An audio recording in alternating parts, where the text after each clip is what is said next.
What is going on, guys? It is Wrestlelamia here, back with another video. Oh, it's a huge night for WWE fans as 4 titles are on the line and a new World Heavyweight Champion will be crowned after CM Punk battles Jey Uso to fill the vacant title. However, some other shocking moments happened during the show, including the announcement of how John Cena's final opponent is going to be determined and why WWE has been disappointed with Saturday night's main event already.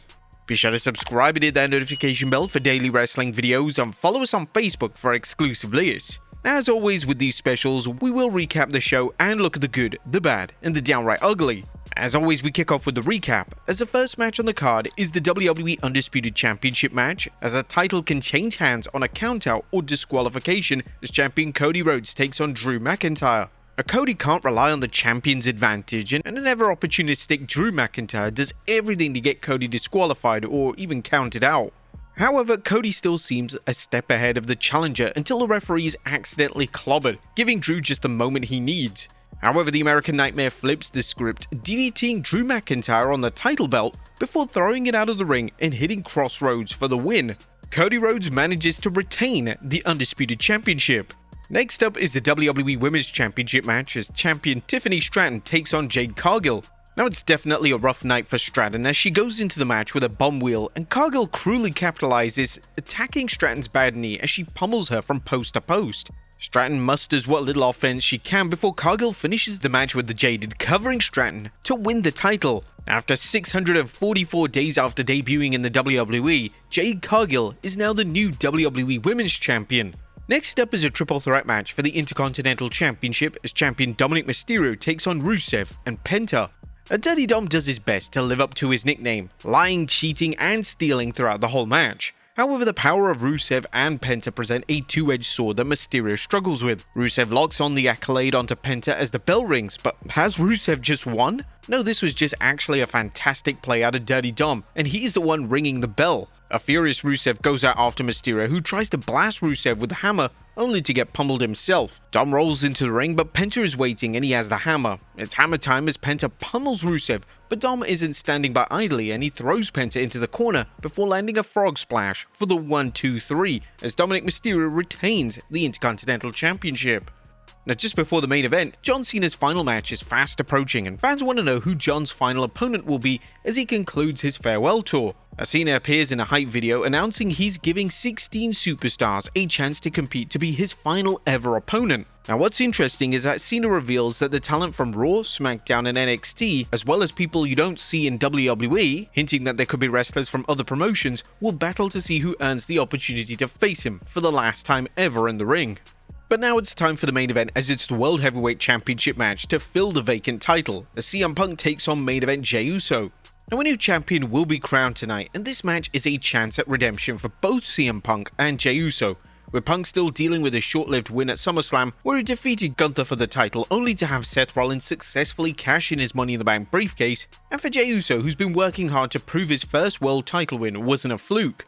This match sees several near falls, with CM Punk landing a GTS early on in the match only for Jey to fall out of the ring. The match continues with each man hitting their finishes and even each other's finishers, but finally CM Punk hits multiple GTSs, covering Jey to get the Duke and become the new World Heavyweight Champion as Saturday night's main event closes out. And that was a quick recap of the show, but what about the good, the bad, and the downright ugly? As always, we start off with the good, as number 1, another classic intro. Tonight's Saturday night's main event continued the tradition of mixing nostalgia with today's product, beginning with another 80s themed opener. This time the show provided fans with a quick history of the show that brought wrestling back to network television in the 80s. Number 2, a serviceable opener. Cody Rhodes vs Drew McIntyre was a decent opener for tonight's show, which featured 4 title matches. Bookending the show with the men's world title matches was smart as it gave fans a reason to tune in early, stick around for the title matches in the middle, and then wait for the Punk and Uso match at the end. Now, while the added stipulation that Cody could lose on a disqualification or countout added some intrigue to the match, fans didn't see anything new, and it's clear that Drew vs Cody has reached the end, as we've counted up the number of matches that these two have faced off against each other, and Drew is now 2-9 against Cody Rhodes. In fact, he's 0-5 against world title matches. That'll be interesting to see who Cody faces next, and while Randy Orton seems like the best opponent, WWE may want to wait until WrestleMania, unless the rumors of Cody battling Roman at the Showcase of the Immortals proves true. Number 3, Cargill crushes the champ. Now after 302 days, Tiffy time is over, as Jade Cargill did what she did best in AEW, overpowering opponents taking no prisoners. Now, Cargill's win makes it clear that WWE is still set on pushing her to the top, and while her wrestling skills are still limited, her act is more about charisma and look rather than 5-star matches. And let's be fair, this wasn't a 5-star match. Now, the big questions now are what's next for both Stratton and Cargill. It remains to be seen if Stratton's injury was a work or something that she's been toughing out over the last few weeks. If it's a legit injury, fans may not see her for a while, which makes SmackDown's already weak main event women's scene downright anemic. Short of a major name coming to SmackDown or a returning one such as Bianca Belair, but as we covered in the news she may not be back for a while, Cargill may be spending the next several months steamrolling over the usual lineup of undercard stars like B-Fab and Mishin. Not exactly the best way to build someone up as a strong champion. Number 4. An epic farewell. Now who will John Cena face as he bids farewell to the WWE Universe this December?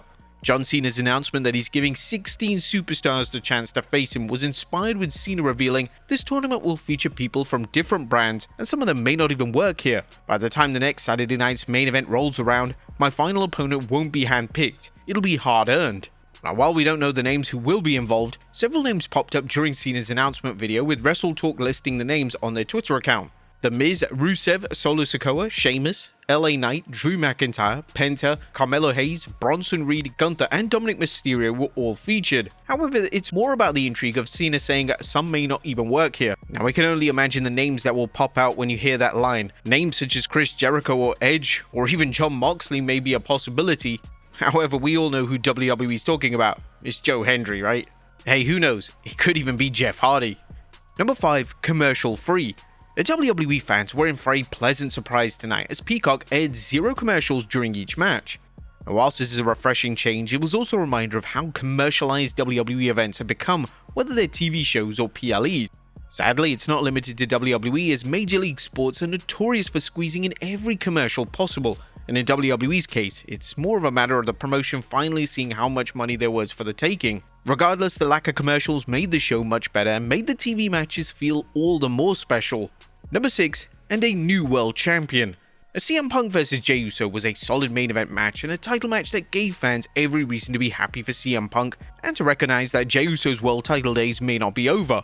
The match really was a true back and forth affair with no shenanigans and the rare occasion where two babyfaces battled it out with everything they had without either acting heelish. Well, maybe at some points Jey was. Another great part of the match was that WWE didn't go with a cheap non-finish by having Bron Breakker, Bronson Reed or Seth Rollins to run in to end the match in a no contest, a scenario you know had to cross some WWE fans' minds. WWE also kept the storylines of LA Knight and Jimmy Uso on the back burner, making this an extra special match. With Seth Rollins reportedly sidelined for 6 months, fans will have to wait how long a Punk will retain and whether WWE will hotshot Bron Breakker into his first world championship. Number 7. Dirty Dom does it again. Now, Dominic did it again tonight, but this time it was done even better, showing why he's such a popular wrestler despite his cheating ways. Mysterio cleverly tricking Rusev into thinking Penta submitted was genius, and it gave the fans a good laugh, albeit at Rusev's expense. And no Triple H? No problem. Now what is going on with Triple H? As Fightful Select is reporting that Triple H missed tonight's Saturday night's main event, and if you've been following our daily news videos, you know that it's not the first time the game hasn't been seen backstage at a WWE event. While Hunter's growing presence in Washington DC may be the part of the reason, but it poses a question whether he's outgrown his role as Chief Content Officer. Could Triple H be quietly distancing himself from a WWE product that's been in a creative limbo? If so, his timing seems to be off as SmackDown has been improving of late, and tonight's Saturday night's main event was a solid show from start to finish. But that was a good what about the bad is number 1, finishes ad nauseum. Tonight's main event matchup was an action-packed and suspenseful one, but did CM Punk and Jey Uso need to hit multiple finishes without getting a single pinfall? WWE's continued spamming of finishes keeps worsening and management needs to address this now before it gets any worse. One of the problems is that it's unclear if it's producers encouraging wrestlers to land multiple finishes or the wrestlers themselves. You'd think that veterans like CM Punk would know the value of protecting finishes, but that wasn't the case tonight. And the phony piledriver. Speaking of finishes, the so-called dangerous piledriver almost came into play with Michael Cole acting as if CM Punk had pulled a chain gun on Jey Uso and was about to finish him off. The problem with WWE building up the piledriver isn't that it's overstating its effectiveness, as indeed the piledriver was a finisher before it became a transitional move, but the problem is that it's weak compared to other moves like putting wrestlers through multiple tables, hitting concertos, and any other number of sick moves. There's also the pesky problem of whether the move is banned or not. Now, there was nothing downright ugly as WWE put on one of the best Saturday Night's main events of the year. The combination of 4 title matches and no commercials during them showed that there's a place for these specials. However, was tonight's show a sign of overall improvement in the WWE product, or a case of dumb luck? What do you guys think of Saturday Night's main event? Let us know in the comments down below. But one thing's for sure, WWE is already disappointed with it. Now, there seems to be growing frustration in WWE over weak ticket sales for Saturday Night's main event in Salt Lake City. Now, according to Fightful Select, the internal reaction has been less than enthusiastic, with one source describing the turnout as very disappointing, noting that the attendance was nearly half compared to the same location 11 months ago, and well below WWE's 2025 average. Despite a major card featuring marquee names such as CM Punk vs Jey Uso, Cody Rhodes vs Drew McIntyre, and the women's title match between Stratton and Cargill, the ticket distribution only reached about 7,800, well below the year-to-date average over 12,000. Moreover, many seats were relocated or shaded off to improve the visual on television, which is common when the turnout is very low. Judging by WWE's ticket prices and a not-so-hot product, they may experience some future problems. But there you have it, folks, our look at Saturday Night's main event. What did you guys think of the special? Do you think CM Punk winning was the right decision? Let us know in the comments down below, and I'll see you next time with some more wrestling content.